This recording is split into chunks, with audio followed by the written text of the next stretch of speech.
So the European Research Group, you used to chair that, I think, Steve Baker. I did chair it, yes. OK.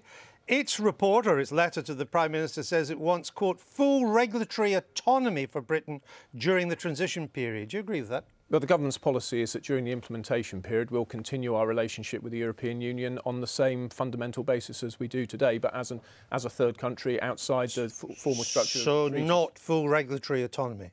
So where we need to land after the implementation period is... No, I'm talking about the transition. You call it implementation, I call it transition. Let's call the whole thing off. The government's policy... So no, you don't agree with the ERG on this? Well, my job is to agree with the government. I'm a member of the government and I will support the government's policy. But the policy is to have an implementation period which allows us to become a third country and conclude our future relationship agreement. And it's within that future relationship agreement that we should have full regulatory autonomy, which is a policy which the Prime Minister has set out throughout the course of the speech. Is it broadly the government's position that we should remain aligned to EU rules and regulations even after the transition? So the position that David Davis set out is the government's position. So we need to maintain high standards, but we should have control of our own laws. So we should get ourselves into a position of a normal free trade agreement where we have a degree of mutual recognition, a degree of equivalence, and that we're able to control our own laws. So we will remain aligned? Well, we may remain aligned in some areas where we choose to achieve the same goals by the same means. But this is not new. This is not news. This is what the Prime Minister's set out in her previous speeches. But what we're all signed up to is taking back control of our laws, our borders, our money, our trade. But not during the transition. Well, that is clear. This is not a new. This is not a new statement. So in during practice, the implementation period, in practice, I know that legally we leave after the Article 50 process, but we then enter a transition period. In practice, de facto, what would the difference be between membership and the transition period? Well, crucially, we'll start negotiating and signing our own free trade agreements. Signing, but not bringing them into effect. Now, because that's what the ERG wants too. We'll be able to sign trade agreements. That is the government's policy, Andrew, that during the implementation period, we'll negotiate them, we can sign them, but we can only bring them into effect at the end of the implementation. I understand the effect, but you think we'll be able to sign free trade agreements during a transition period? Not just talk, not just scope out, not just even negotiate, not even agree but pigeonhole till we leave. We'll actually be able to sign them and agree them. So, Andrew, I'm expecting us to agree them to come into effect after the implementation. That bit I get, but we'll sign them? Yeah, I think I'm saying yes repeatedly. All right, no, but the reason why I ask again, it's quite unusual to get such clarity on any of these questions. So I apologise, I'm somewhat taken aback, but uniqueness does take me aback. David Davis says that he wants to work with the EU for a race to the top in rules and regulations, but he wants to work. So that would mean that we're going to mirror each other. What's the point of leaving? So the point here is to go to the race to the top in global standards. We know the British public require high standards in our country, right across a range of issues, from working conditions, the environment, product standards. But what we want to do is get to a position where we're leading a race to the top in high quality standards our rules globally. In practice, the impact of our rules and regulations will be the same as the European Union's rules and regulations. Well, the objectives may well be the same, but the point is that we get the opportunity to strive towards those objectives in different ways. So the point would be, for example, Ian Duncan Smith sat on your programme, pulled out his list of regulations and talked about, for example, the next round of solvency or MiFID regulations.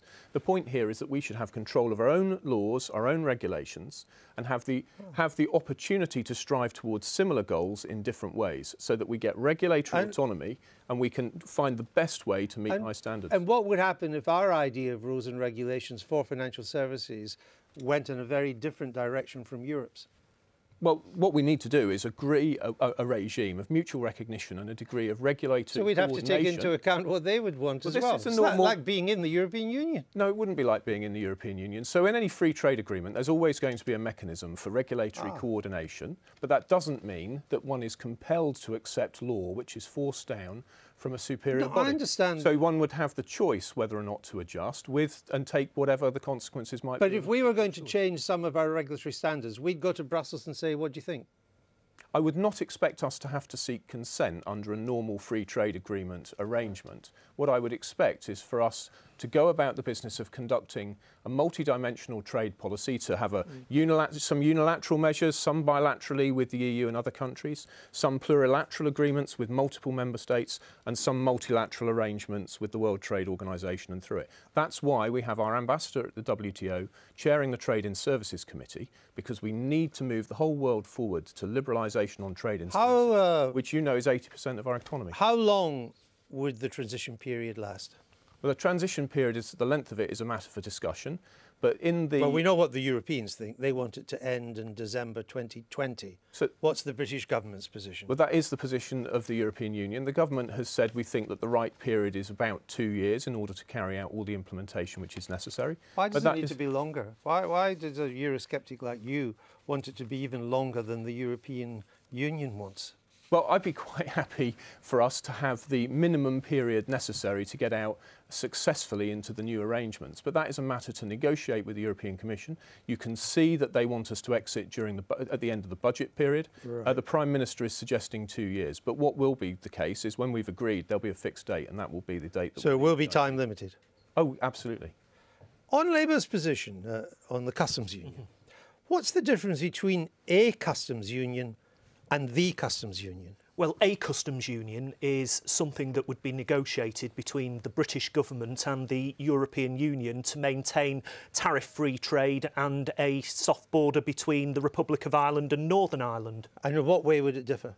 Well, it may differ. It's down to negotiation, but it may differ in the sense that we retain access to tariff-free trade with the European Union, but we also have freedom to enter into third-party negotiations on free trade with other countries. So you think we can be in a customs union and still have the right to negotiate free trade agreements? Well, that's why we want to have the transition period, so that we can have that extra time to sit down with our European colleagues and partners and negotiate a deal that works in the interests of Britain. But can you point to a single sign, the slightest sliver of a sign, that the European Union is prepared to agree to us being in a customs union and to negotiate our own free trade agreements? Look, don't be a pessimist, Andrew.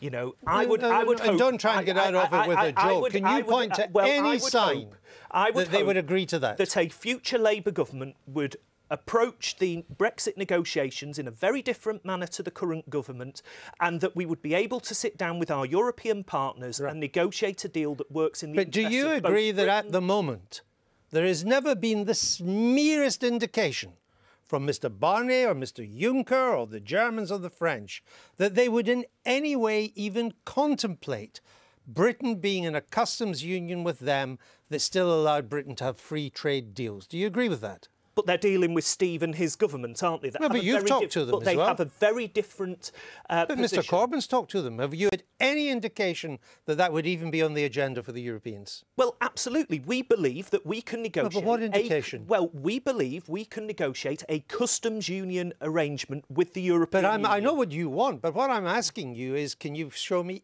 any indication?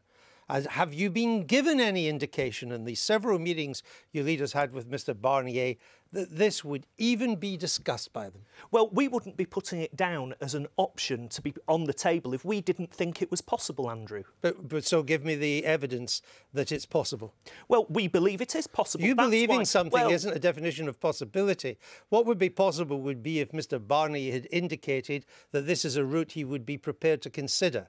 Can you give me any evidence that he's indicated that? Well, we believe that we will be I know what you believe. Well, we believe, and this is the answer I'm going to give you, we believe that we will be in a position to negotiate a tariff-free trade agreement. It's fantastic, isn't it? Well, yes, it is. From everything that Mr. Barnier said, it's fantasy.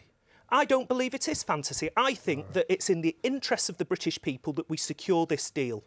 Andrew, if we were in a customs union with the European Union, then the European Union would set our external tariffs. That's what it means to be in a customs union, and that's what it means. And so we wouldn't be able to negotiate free trade deals, and Andrew's argument falls. OK. You mean that, Andrew? This Andrew. Very well. This Andrew never falls. And for more